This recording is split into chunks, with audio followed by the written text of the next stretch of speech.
أكبر الله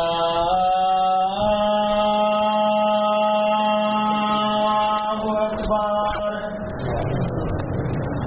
الله أكبر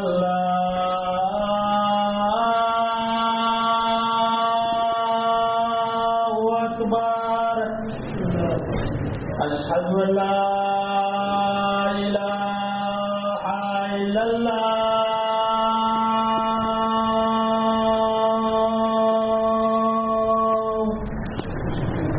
أشهد أن لا إله إلا الله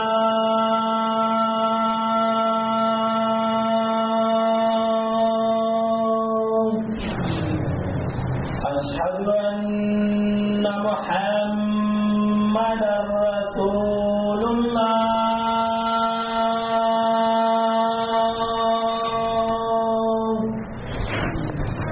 أشهد أن محمدا رسول الله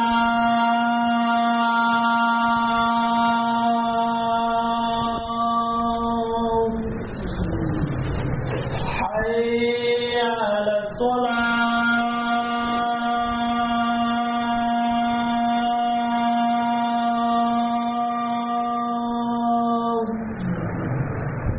حي على الصلاة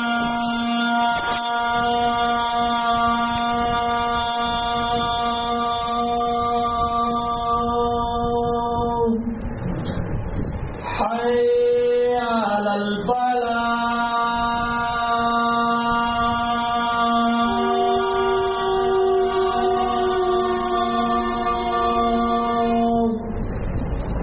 حي على الفلاح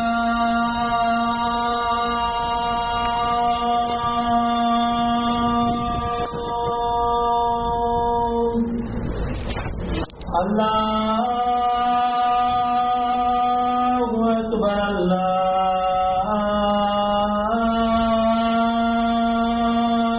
الله أكبر لا إله إلا الله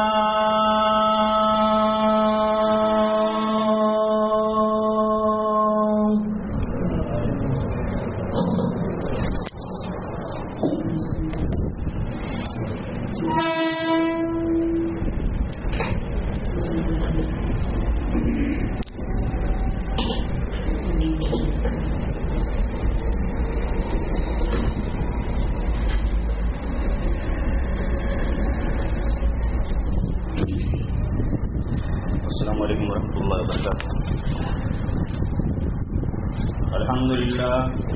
الحمد لله نحمده ونستعينه ونستغفره ونؤمن به ونتوكل عليه ونعوذ بالله من شرور انفسنا ومن سيئات اعمالنا من يهده الله فلا مضل له ومن يضلل فلا هادي له واشهد ان لا اله الا الله وحده لا شريك له واشهد ان محمدا عبده ورسوله. اما بعد فان خير الحديث كتاب الله وخير الهدي هدي محمد صلى الله عليه وسلم وشر الامور محدثاتها وكل محدثة بدعة وكل بدعة ضلالة وكل ضلالة في النار.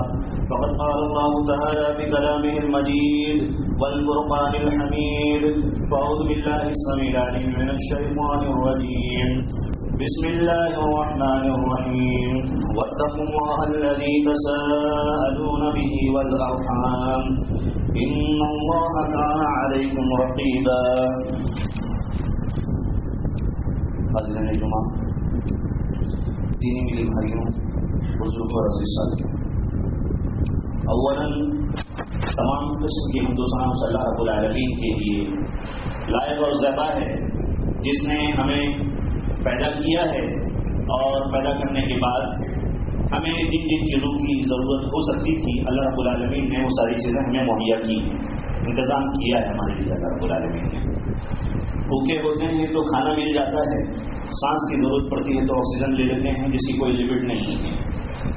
جب انتظامیہ کی طرف سے قدم لگتا ہے، پابندی لگتی ہے، تب ہم کو اس نعمت کی قیمت کا اندازہ ہوتا ہے، احساس ہوتا ہے. اللہ رب العالمین نے ہمیں صحیح جسم دیا ہے، صحیح سالم جسم دیا ہے، جب اس میں کوئی تکلیف آتی ہے تب اس کی قیمت، اس کی اہمیت اور اس کی ویلیو ہم کو معلوم پڑتی ہے، اس کی قدر و قیمت ہم کو معلوم پڑتی ہے. لیکن اس سے پہلے ہم عجیب سی زندگی گزارتے ہیں.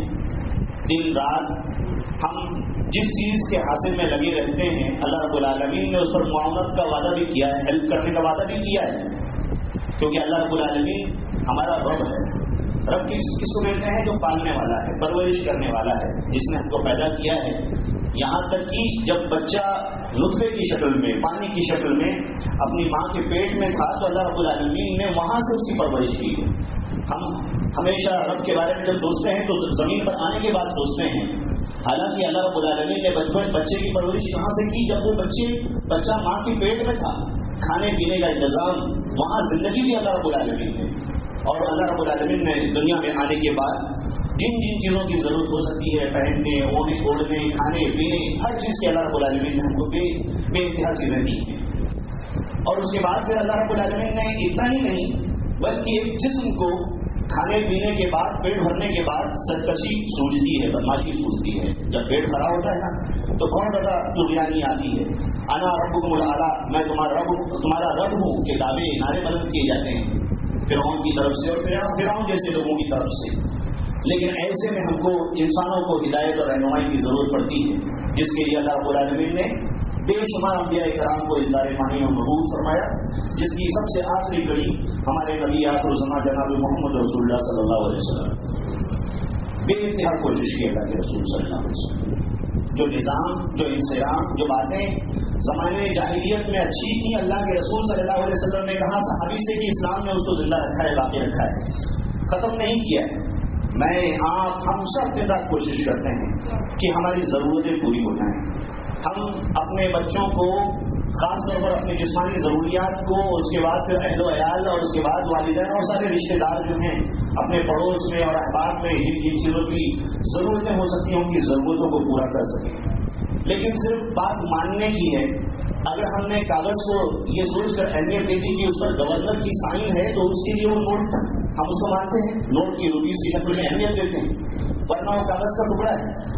تو ایسے ہی اللہ رب العالمین نے اور اللہ کے رسول صلی اللہ علیہ وسلم نے ہمارے لیے جو کامیابی اور کامرانی کی باتیں قرآن و سنت کے اندر بتلائی ہیں، اگر ہم صحیح معنوں میں اس پر ایمان رکھتے ہیں اور عقیدہ رکھتے ہیں کہ اللہ کے رسول صلی اللہ علیہ وسلم نے جو باتیں بتلائی ہیں اور اللہ رب العالمین نے جن چیزوں کا ذکر اپنے کلام کے اندر ذکر کیا، جس کا بیان کیا ہے، اس کی اہمیت واقعی بہت زیادہ ہے.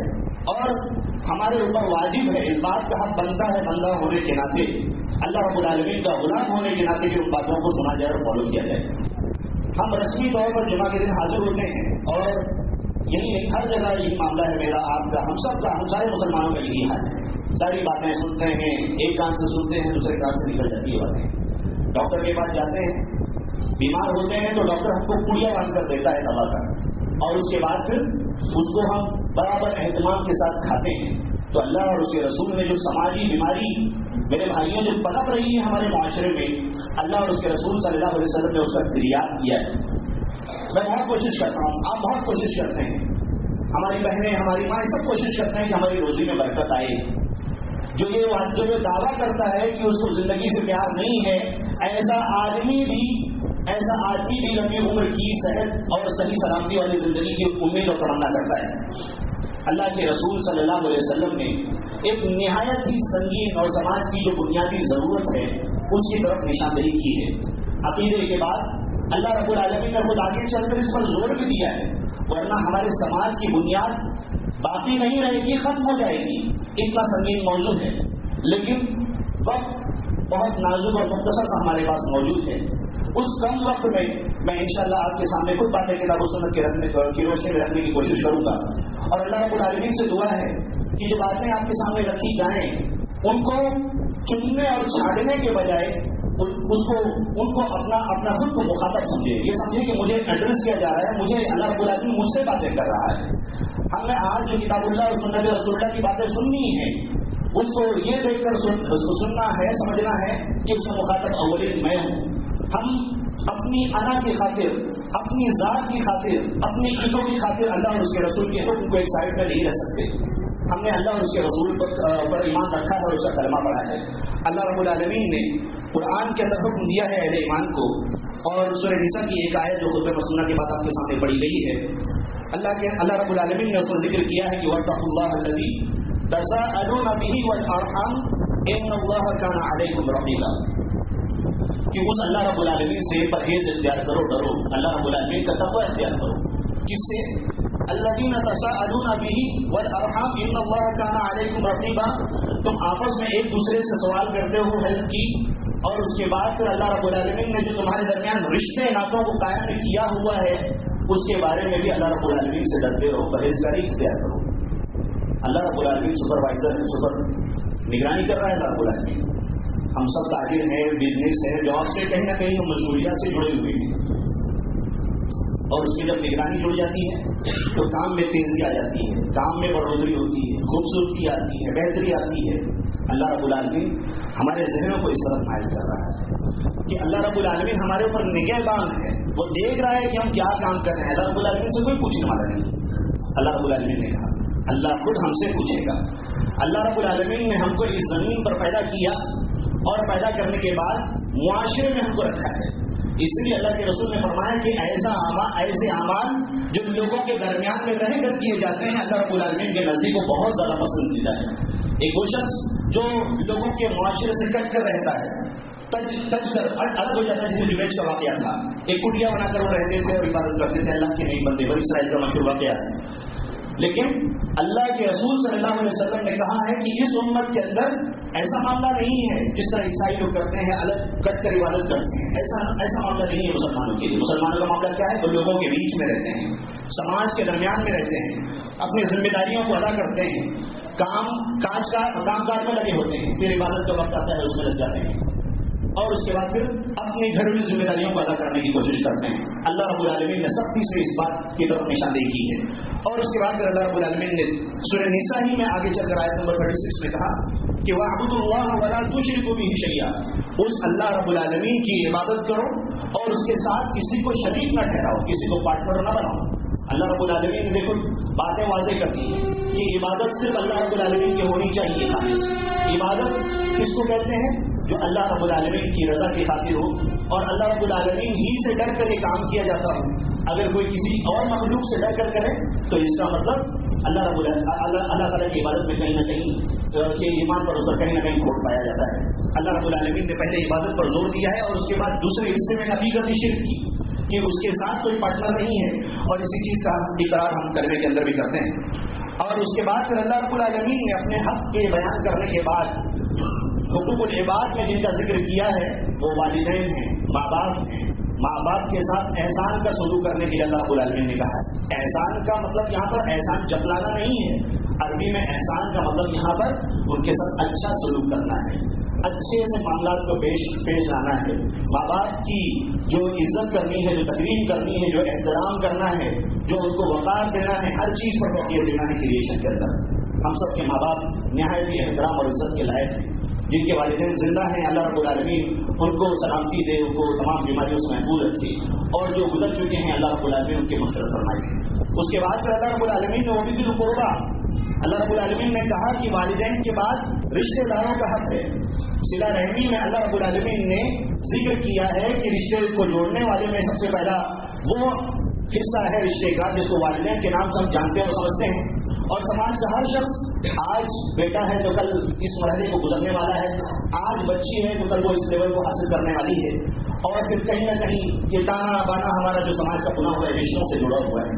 ذرا سوچ کر دیکھیں اس نیگیٹو پوائنٹ کو.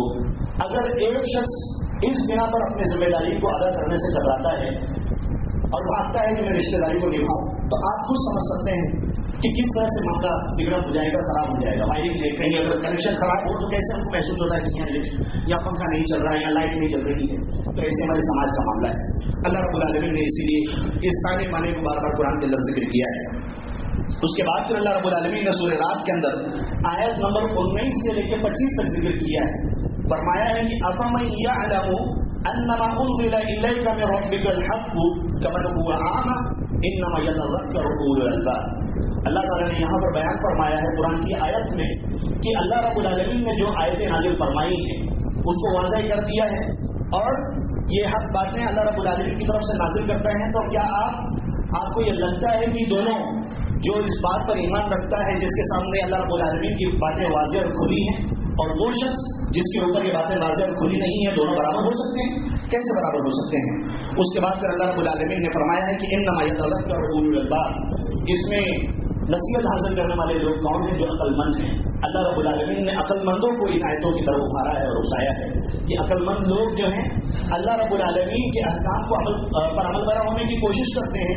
اور ان کی دوسری صفت اللہ تعالیٰ نے آگے بیان فرمائی ہے کہ الذین یوفون بعہد اللہ ولا ینقضون المیثاق, کہ ان عقل مندوں کی نشانی یہ بھی ہے کہ جب وہ وعدہ کرتے ہیں اللہ رب العالمین سے, جو عہد و پیمان انہوں نے کیا ہے تو اس کو پورا کرتے ہیں, مکمل کرتے ہیں. یہاں پر مفسرین نے کہا ہے کہ یہاں پر عہد الستو کہ اللہ رب العالمین نے آدم علیہ السلام کی پیٹھ سے, ریڑھ کی ہڈی سے جب لوگوں کو نکال کر اپنے توحید کی طرف وعدہ لیا تھا, دوران خطبہ اللہ بس سے بات نہ کریں, آپ کا ثواب ضائع ہو جائے گا.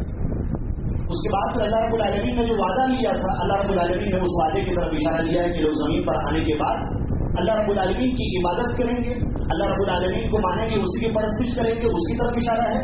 یا پھر اللہ رب العالمین نے اہل ایمان سے جو باتیں جو اہل ایمان کے سامنے رکھی ہیں اس پر جو ایمان رکھتے ہیں اس کی طرف اشارہ کیا ہے. ولا ينقضون المیثاق, اور اللہ رب العالمین نے کہا کہ ان کی کوالٹی یہ بھی ہے کہ جب وہ اللہ رب العالمین سے کورننٹ میثاق عہد و پیمان کرتے ہیں تو اس میثاق کو توڑتے نہیں ہیں. مسلمانوں کی کوالٹی یہ بھی ہے.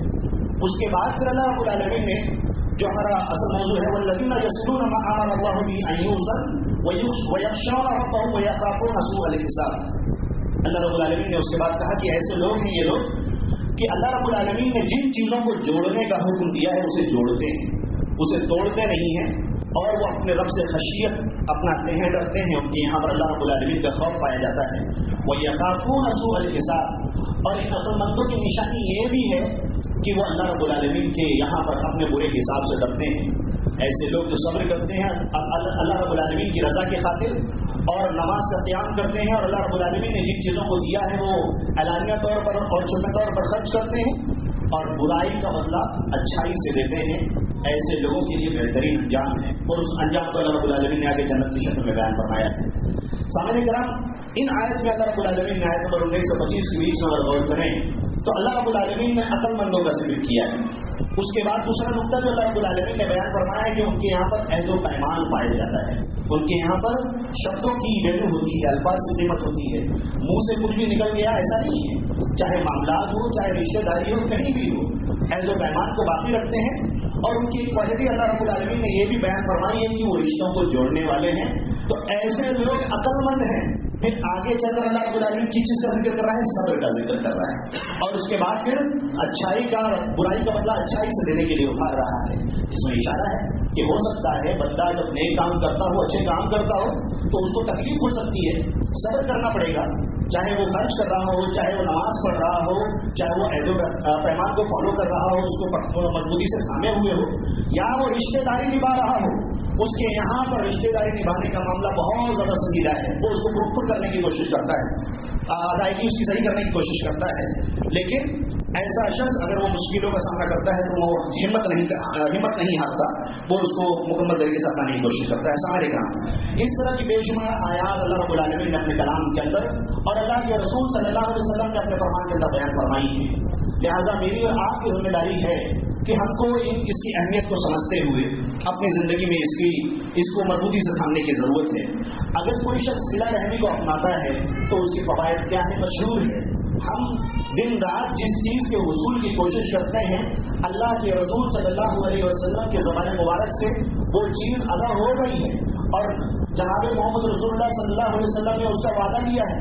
فرمایا ہے کہ من احب ان یبسط له فی رزقه وینسع له فی اثره فلیصل رحمه. بخاری کی روایت میں اللہ کے رسول نے فرمایا, جو شخص یہ پسند کرتا ہو کہ اس کی روزی میں کشادگی ادا کر دی جائے اور اس کے اثر میں, اس کی عمر میں بڑھوتری کر دی جائے, فلیصل رحمہ, تو اس کو چاہیے کہ وہ صلہ رحمی کرے. صلہ رحمی کس کو کہتے ہیں؟ رحم کا جو ورڈ ہے وہ بچہ دانی جس کو کہا جاتا ہے. بچہ جہاں پر پیدا ہوا اور پیدا ہوتے ہی بچہ جب نطفے کے اندر ٹھہرا تو وہاں سے اس کے رشتوں نے جنم لے لیا، فَلْيَصِلْ رَحِمَهُ، کہ اسی لیے اس کو صلہ رحمی، رشتوں کو جوڑنا، صلہ کہتے ہیں جوڑنا، ملانا، تو رشتوں کو جوڑنا اور ملانا، جس میں سب سے پہلا ددیہال کا رشتہ ہے، پھر ننیحال کا رشتہ ہے جہاں حقوق کی بات آئے گی ادا کرنے کی، اور اس کے بعد سسرالی رشتہ ہے. لیکن فوقیت یہاں پر اللہ کے رسول صلی اللہ علیہ وسلم نے آگے معاملات کے اندر بات آئے گی کہ ترجیح دی ہے ماں کو، اور وہاں پر بھی کچھ غلط فہمیاں ہیں، اس کی طرف انشاءاللہ نشاندہی کرنے کی کوشش کروں گا مختصر وقت میں.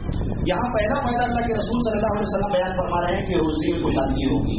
کون نہیں چاہتا کہ اس کی روزے میں کشادگی ہو، اور خاص طور پر جن ایام سے یہ پورا زمانہ گزر رہا ہے، اہل ایمان کے لیے اللہ کے رسول صلی اللہ علیہ وسلم نے کتنی بشارت دی ہے، کتنی بڑی بشارت دی ہے.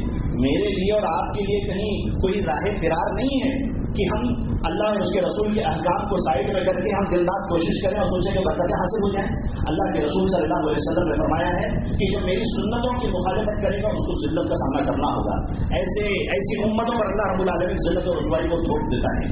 اب ہم کو سوچنا ہے اور غور کرنا ہے کہ ہم اللہ اور اس کے رسول صلی اللہ علیہ وسلم کے احکام کو کتنا اپناتے ہیں اور اس پر عمل کرتے ہیں، اور اس کے بعد پھر اللہ رب العالمین لوگوں کی زندگی میں بھی اضافہ کرتا ہے. دوسرا فائدہ حاصل یہ ہوگا کہ اللہ کے رسول صلی اللہ علیہ وسلم نے فرمایا کہ ان الرحیم شجرۃ من الرحمن، کہ اللہ رب العالمین نے اس رحیم کو اپنے رحمان، جو اللہ رب العالمین کی جو کوالٹی ہے، ایڈجیکٹو ہے الرحمن، اس سے اللہ رب العالمین نے ایٹریبیوٹ سے اس کو مشتق کیا ہے. روٹ ورڈ اس کا وہ ہے رحمان سے الرحیم. فقال اللہ من وصلک وصلتہ ومن قطعک قطعتہ، جو تجھے جوڑے گا میں اسے جوڑ دوں گا اور جو تجھے کاٹے گا میں اسے کاٹ دوں گا. اللہ رب العالمین نے جب رشتے کو پیدا کیا تو رشتے نے کھڑے ہو کر اللہ رب العالمین سے شکایت کی. صحیح الادب المفرد اور دوسری حدیث کی کتابوں کے اندر حدیث مذکور ہے. اس نے کہا اللہ کے رسول اللہ رب العالمین کو، اللہ رب العالمین نے کہا رک جا. اس نے شکایت کی کہ اللہ رب العالمین تو نے مجھے پیدا کیا ہے اور لوگ مجھے کاٹیں گے، مجھ سے جڑیں گے نہیں. اور دوسری حدیث میں اللہ کے رسول صلی اللہ علیہ وسلم نے فرمایا کہ عرش سے چپکی ہوئی ہے یہ رحیم، یہ صلۃ الرحیم اللہ رب العالمین کے عرش سے لٹکی ہوئی ہے، چپکی ہوئی ہے. اور اس کے بعد پھر اس نے اللہ رب العالمین سے شکایت کی. اللہ رب العالمین نے اس رحیم سے گفتگو کی بات کی اور کتنی بڑی بات فرمائی. اللہ رب العالمین اللہ کے رسول صلی اللہ علیہ وسلم کے زبان مبارک سے امت کو یہ پیغام دیتا ہے. اللہ رب العالمین نے صلہ رحمی کو تسلی دی کہ تجھے ٹینشن لینے کی ضرورت نہیں ہے، جو تجھے کاٹے گا میں اسے کاٹ دوں گا اور جو تجھ سے جڑے گا میں اس سے جڑوں گا. کتنی بڑی بات اللہ کے رسول صلی اللہ علیہ وسلم نے فرمائی ہے. اس کا مفہوم یہ ہے کہ جو رشتوں کو جوڑے گا میں اس سے جڑ جاؤں گا اور جو رشتوں کو توڑے گا میں اسے کٹ جاؤں گا. اللہ رب العالمین کی طرف سے رحمتیں اور برکتیں حاصل نہیں ہونے والی ہے ایسے شخص کو، اور اللہ رب العالمین ایسے شخص سے ناراض ہوتا ہے. اسی لیے اللہ کے رسول صلی اللہ علیہ وسلم نے امت محمدیہ کو اس بات کا حکم دیا ہے کہ تعلموا من انسابکم ما تصلون به ارحامکم فإن صلة الرحیم محبۃ فی الاہل مطرات فی المال وانساۃ فی الاثر. ترمذی کی روایت میں اللہ کے رسول نے حکم دیا ہے کہ اپنے نسب کو سیکھو. آج ہم زمین پر گزر رہے ہیں، اپنی زندگی گزار رہے ہیں اور ہم عمر کے مختلف پڑاؤ میں ہیں. ہم کو خود نہیں معلوم کہ ہمارے کتنے رشتے دار کہاں ہیں اور کیسے اور کس کنڈیشن میں ہیں. ہم اپنے آنے والی نسلوں کو اس کے بارے میں آگاہ کرنا نہیں چاہتے. اللہ کے رسول صلی اللہ علیہ وسلم نے مسلمانوں کو حکم دیا ہے کہ تعلموا من انسابکم، اپنے نسب کو سیکھو، لکھ کر رکھو، اس کو فہرست بناؤ ان کی اور ان کے بارے میں حال چال لینے کی کوشش کرو. سیکھنے کا کیا مطلب ہے؟ کوئی رٹا تو لگانا نہیں ہے. اللہ کے رسول نے فرمایا کہ تعلموا من انسابکم، اپنے نسب کو، نام و نسب کو، اپنے خاندان والوں کے بارے میں سیکھو، پتا کرو. اس کا فائدہ اللہ کے رسول نے فرمایا ہے یہ چیز معلوم ہو جائے گی تو تم صلہ رحمی کرنے کی کوشش کرو گے، اور اس کے بعد پھر اس کا فائدہ کیا ہوگا کہ آپس میں محبت بڑھے گی. اللہ رب العالمین مال میں اضافہ فرمائے گا اور اللہ رب العالمین برکت دے گا اثر کے اندر، عمر کے اندر. اور اسی طرح سے یہ بات ان کے لیے آسان ہے جو اللہ اور اس کے رسول پر ایمان رکھتے ہیں. یہ ایمان کی نشانی ہے. اللہ کے رسول نے فرمایا کہ وَمَنْ كَانَ يُؤْمِنُ بِاللَّهِ وَالْيَوْمِ الْآخِرِ فَلْيَصِلْ رَحِمَهُ، جو اللہ رب العالمین پر ایمان رکھتا ہے اور قیامت کے دن پر ایمان رکھتا ہے تو ایسا شخص صلہ رحمی، اس کو چاہیے کہ وہ صلہ رحمی کرے. اس کا مطلب جو شخص صلہ رحمی سے بھاگے، رشتوں کو جوڑنے سے بھاگے اور رشتے داری نہ نبھائے، رشتوں کو کاٹنے کی کوشش کرے، تو ایسے شخص کو اپنے ایمان کی خیر منانی چاہیے. کتنی بڑی بات. یہی وجہ ہے کہ کچھ لوگوں نے اپنے مضمون کے اندر لکھا ہے کہ اہل خیر جو نیک طبیعت کے لوگ تھے، جو دیندار لوگ تھے، وہ ایسے لوگوں کی سنگت سے منع کرتے تھے جو رشتوں کو کاٹتے تھے. کیونکہ قرآن کی آیت میں اللہ رب العالمین نے ایسے لوگوں کا شمار ان لوگوں نے کیا ہے جس پر اللہ رب العالمین کی طرف سے لعنت نازل ہوتی ہے. اور لعنتی چیزوں کو خود اللہ کے رسول صلی اللہ علیہ وسلم نے ایک مرتبہ سفر میں کسی نے ایک جانور کے اوپر لعنت بھیج دی تو اللہ کے رسول نے کہا اسے چھوڑ دو کیونکہ اس پر لعنت کی بددعا کی گئی ہے. تو ہم کو خود سوچنا چاہیے کہ کتنی بری صفت ہے یہ. اللہ کے رسول صلی اللہ علیہ وسلم نے ایک دیہاتی ایک شخص کو ایک صحابی کو کہا جب کہ سب سے اچھا عمل کے بارے میں پوچھا گیا تو اللہ کے رسول صلی اللہ علیہ وسلم نے ان سے کہا کہ تم شرک نہ کرنا اور نماز کو قائم کرنا اور زکات کا ادا کرنا. اور اس کے بعد صلہ رحمی پر اللہ کے رسول صلی اللہ علیہ وسلم نے ابھارا. اسی طرح سے اللہ کے رسول صلی اللہ علیہ وسلم نے اور بھی دوسری حدیثوں کے اندر ختم کے قبیلے سے ایک شخص آئے تھے اور انہوں نے بھی سوال کیا تو اللہ کے رسول صلی اللہ علیہ وسلم نے بہترین اعمال میں اس کو گنایا تھا.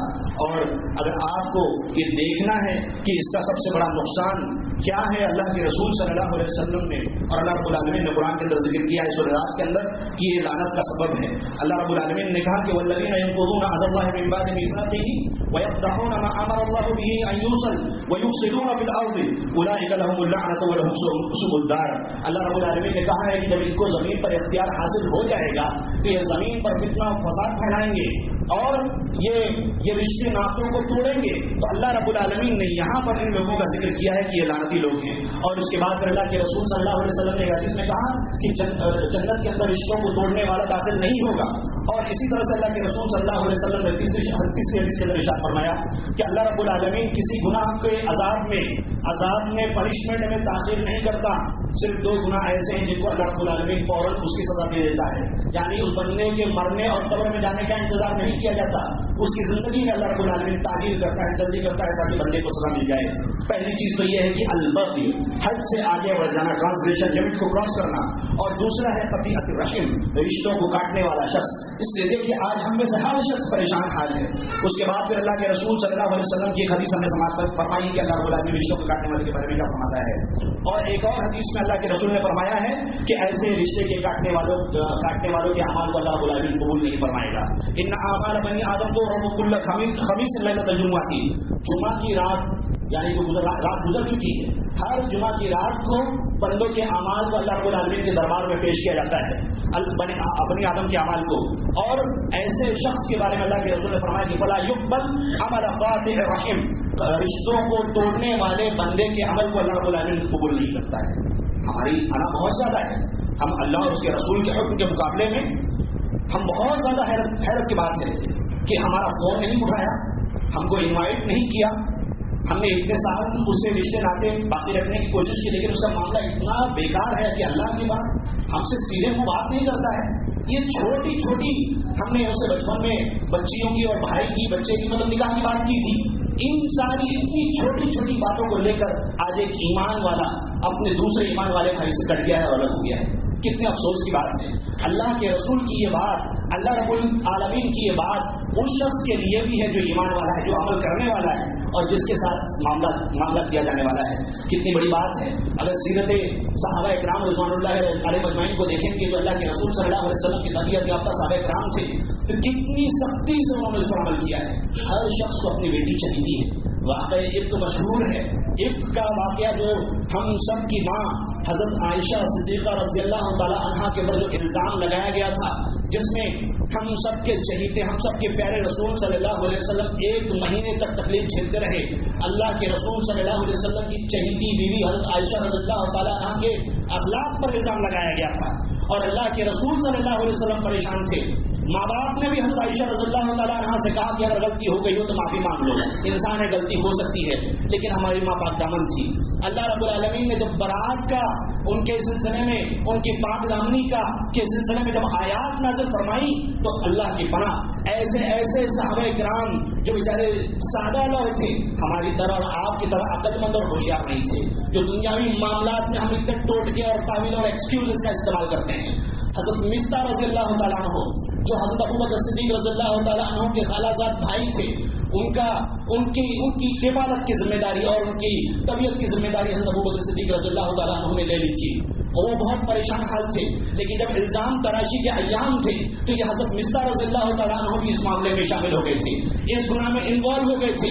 اور حضرت ابو بکر صدیق رضی اللہ تعالیٰ عنہ کو یہ بات معلوم پڑی کہ ان کی بیٹی پر جو الزام لگانے والوں کی فہرست ہے, اس فہرست میں ان کا خود سگا بھائی, خالہ زاد بھائی حضرت مصطفیٰ رضی اللہ تعالیٰ عنہ بھی اس الزام تراشی کی فہرست میں شامل ہیں.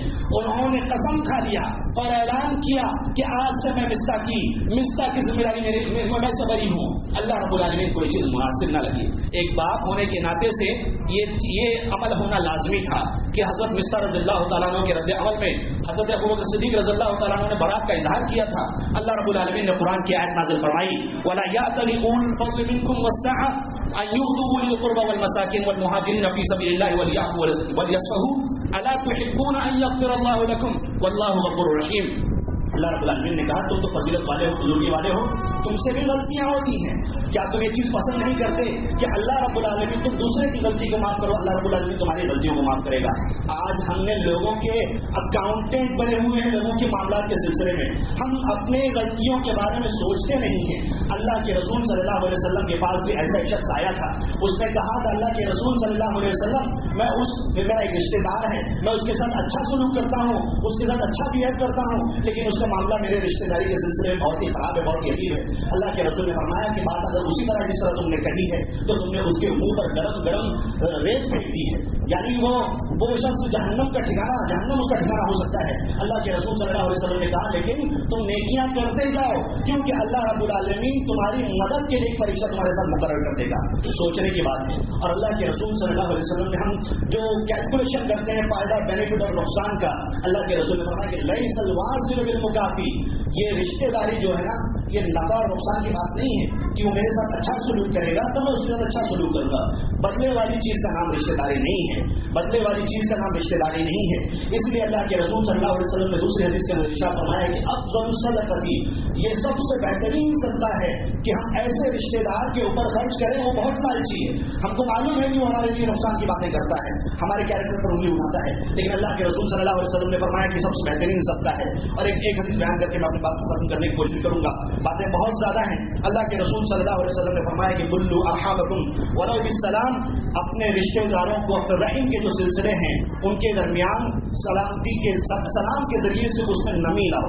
یہاں پر مفسرین نے فتح الباری کے اندر ذکر کیا ہے کہ زمین جس طرح ہوتی ہے اس کے اندر تری لانے کی ضرورت ہوتی ہے, اس کے اندر نمی لانے کی ضرورت ہوتی ہے, اسی اور نمی لانے کے بعد اس میں سے برگ و بہار اور کھیتیاں اور پھول اور پھل سب نکلتے ہیں. اسی طرح رشتے داری کو بھی اللہ کے رسول صلی اللہ علیہ وسلم نے اسے زمین سے تشبیہ دی ہے اور سلام کو پانی سے تشبیہ دی ہے. اللہ کے رسول صلی اللہ علیہ وسلم نے کہا کہ سلام کے ذریعے سے اس کے اندر نمی لاؤ, سلام کے ذریعے سے آپس میں محبت بڑھے گی. سلام کرو, باتیں ختم نہ کرو. اور آج کے اس جدید دور کے اندر ہمارے پاس فون کے وسائل موجود ہیں, ہم زیارت نہیں کر سکتے ہیں, حال چال نہیں لے سکتے ہیں, مل نہیں سکتے ہیں, کم سے کم فون سے خبر لے سکتے ہیں اور ان کے ساتھ اچھے معاملات میں پیش آنا, ان کے بعد خرچ کرنا اور بہت سارے طریقے اللہ رب العالمین نے اور اللہ کے رسول صلی اللہ علیہ وسلم نے جو نیکیوں کے سلسلے میں ہماری رہنمائی فرمائی ہے ان کو ہمیں اپنانے کی ضرورت ہے. اور ہمارے سماج کے اندر جو مسائل پنپ رہے ہیں اور کھٹک رہے ہیں ان ساری چیزوں کا حل کتاب و سنت کے ذریعے سے موجود ہے, اس کا علاج موجود ہو سکتا ہے. اللہ رب العالمین سے دعا ہے کہ وہ ہمیں کہنے سننے سے زیادہ اس کو عمل کرا ہونے کی توفیق عطا فرمائے. ہمارے سماج میں جو برائیاں ہیں اللہ رب العالمین اسے ختم فرما دے, اور جو پریشان حال ہے اللہ رب العالمین ان کی پریشانی کو دور کر دے, جو بیمار ہے اللہ رب العالمین ان کی بیماری کو ختم کر دے, جو بچیاں اپنے گھروں میں یہی پڑی ہیں انتظار میں اللہ رب العالمین ان کے لیے راشد کا انتظام عطا فرما. جو ہمارے احباب مقروض ہیں, قرضوں میں مبتلا ہیں, اللہ رب العالمین ان کے قرضوں کو دور کر دے. جو دنیا سے رخصت ہو گئے اللہ رب العالمین ان کے گناہوں کو ختم کر دے, ان کے اوپر مغفرت کی اپنی رحمت کی سایہ بند فرما, اور ہم سب سے جو گناہ ہوئے اللہ رب العالمین اس کو ختم کر دے. آمین. واخر دعوانا الحمدللہ رب العالمین.